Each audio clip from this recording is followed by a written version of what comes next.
All right, guys. Hey, welcome to the Week 5 edition of the Weekend Warriors Fantasy Football Podcast. A lot changed in a week. Melvin Gordon's back. All the unbeaten teams from last week, which was me and Otley, are now have a loss. And there's still one team that's winless. That would be Dean. He, in the battle of 0-3 last week with Kevin, came up short. And Kev was able to beat him. So one team with no wins, every team with at least one loss. A couple trades in the league. We'll get to them later. A lot of pickups this week again. So it's crazy. I did a show exactly 1 week ago, and the league has changed so much. So that's football for you. But anyway, jumping into it. Last week we did an in-depth recap. This week we're going to jump into the predictions. Okay. Week 5 kicking off. We're going to start with the eating W's versus it ain't easy having Brown. Now, Jake was matchup of the week last week against me. He took me down. Eckler was still Eckler. Christian McCaffrey is a freaking beast. I hate to play against him any week. Sony's still trying to get his legs under him, and Juju looks like he might be in trouble with this quarterback there with Big Ben out. So, Jake's running backs and rest of his team. And Matt Ryan's great. McCaffrey, we talked about. Michelle should be back. He got Fournette from Kev. Kev traded Fournette. He had a record-breaking 200-something yards, so that didn't work out too well, especially for me. But his receivers are weak. Sutton and Landry. Landry somehow had 180 yards against me last week. That ain't going to happen every week. But Jake's weak at wide out, very, very strong elsewhere. Brett on the other side, he's just pretty well-rounded. OBJ had a bad week last week. Look for him to have a bounce back. Amari Cooper, I think, is like the wide receiver 7 on the year. Just click that and check it out. Gordon's been a little bit subpar. But Brett has a very good all-around team. Jake, with some of his running back issues, with Melvin Gordon back, Eckler a little bit of a concern this week. I am going to take Brett in this week to bounce back after a loss last week against Pearson and take down Jake, who is currently sitting in first place with the most points scored on the year and at 3-1. So a little upset special here in the first matchup. Moving on to Tyler's a Fraud versus Banned by Barry. Kev versus Ott. Ott has come out of the gate hot, but then last week put up a dud against Zach, and he fell in the LCOM. I think he put up like 60-something points. This week, his matchups look pretty good. Brady should have a better week than he did last week against Buffalo. He's at Washington. Kamara, doesn't matter who's playing quarterback, he's going to get points. Mark Ingram had a down week last week. He's still a beast. Adam Thielen's been barking that he's upset about not getting the ball. And the quarterback play, squeaky wheel gets the grease this week at the Giants. He ain't going to have another 6 yards like he did last week. So, and T.Y. might be back. So, Ott's trending up this week. Kev coming up a big win, bunch of trades. He's got Carson Wentz at quarterback. He should have a nice week at home against the Jets. He's still weak at running back with Melvin Gordon still on the shelf. Josh Jacobs is good, but he's playing Chicago. Yuck. Gallman was good last week, but he's playing the Vikings. Yuck. And Hyde. He's playing Atlanta, good matchup, but can he be the savior for this team? Kev's wide receivers, I got to point out. Now they traded for Michael Thomas and Edelman. He's got stability there. Godwin's a freaking stud. He's not going to have that week again the rest of the season, but 12 for 175 and a touch, whatever, absolutely amazing. Can't believe Buccaneers beat the Rams.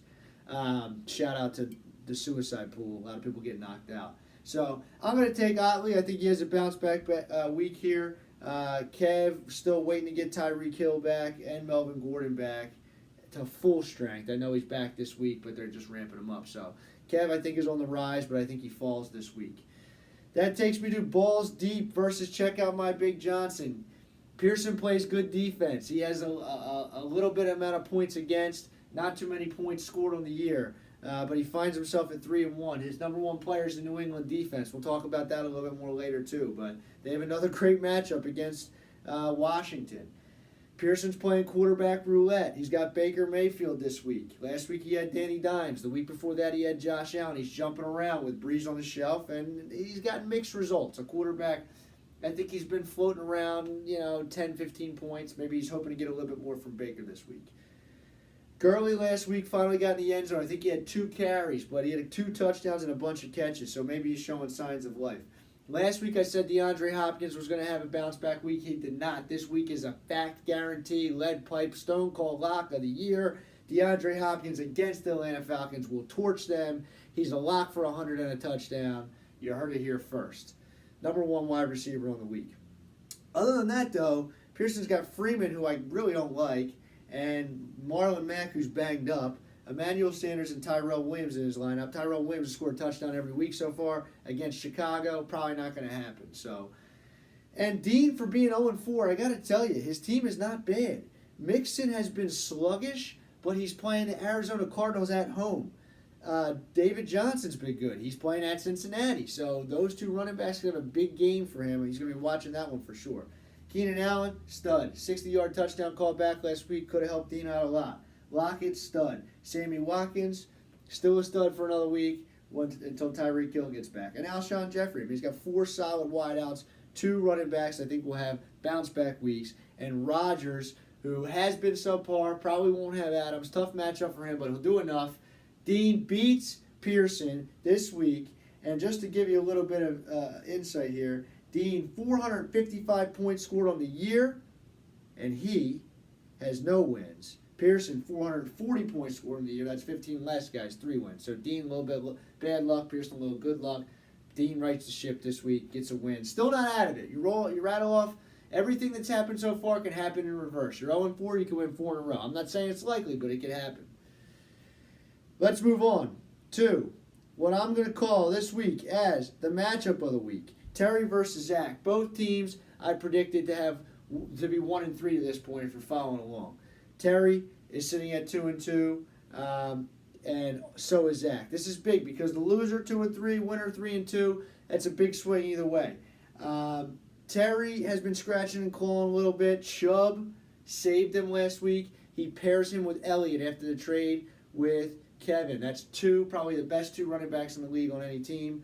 And Cooper Kupp has been phenomenal. So he's kind of his number 1 wide receiver. Things are looking up for Terry. He has Kyler Murray in that matchup that I predict to be a shootout of the 2 shit teams between Cincinnati and Arizona, but I still think it's going to be a high-scoring game.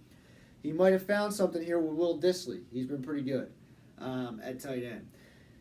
Zach has Lamar Jackson. He's been phenomenal. He'll continue to be phenomenal. Bad matchup at Pittsburgh. Don't really like it. Connor kind of got back into things, but he's still, a little iffy. He should have an okay week, and I like Boyd in that same shootout game I keep talking about.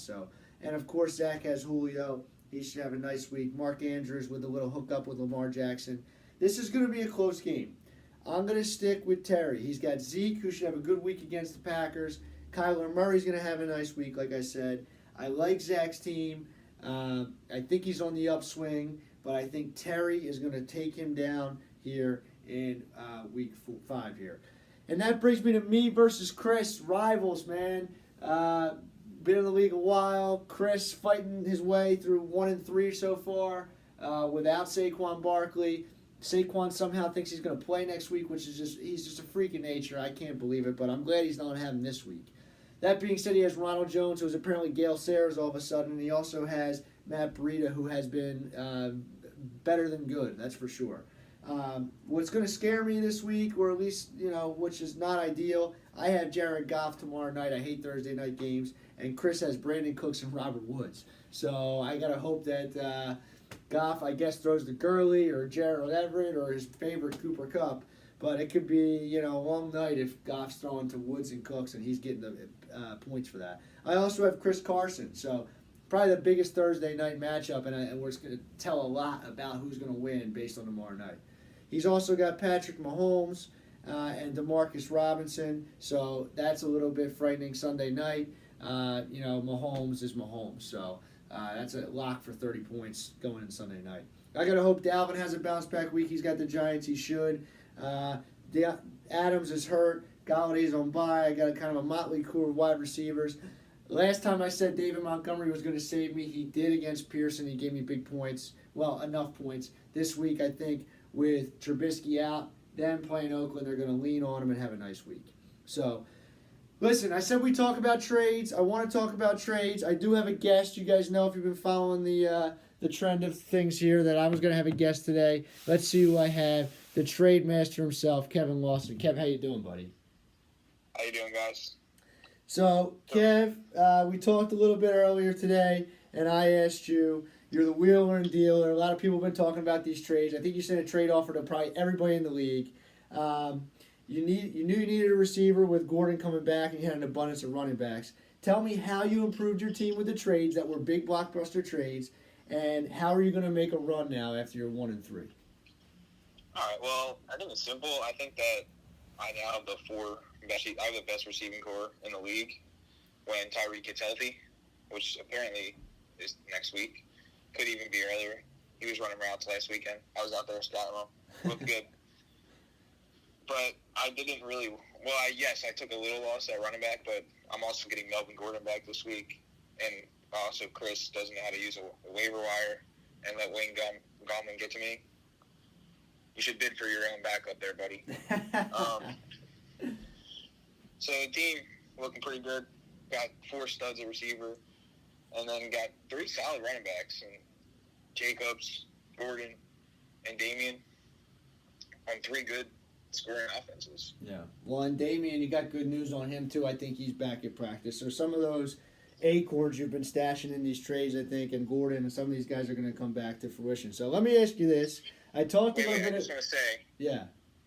Also, last year I started off terribly, and I made a big trade with Otley, and we all know how that worked out for us. Otley finished at the bottom or somewhere near there, and I made the playoffs. True. That's a good point. And Ott, I think, might have been a little bit scared of some of your trade offers because of that last year. So I appreciate you bringing that up.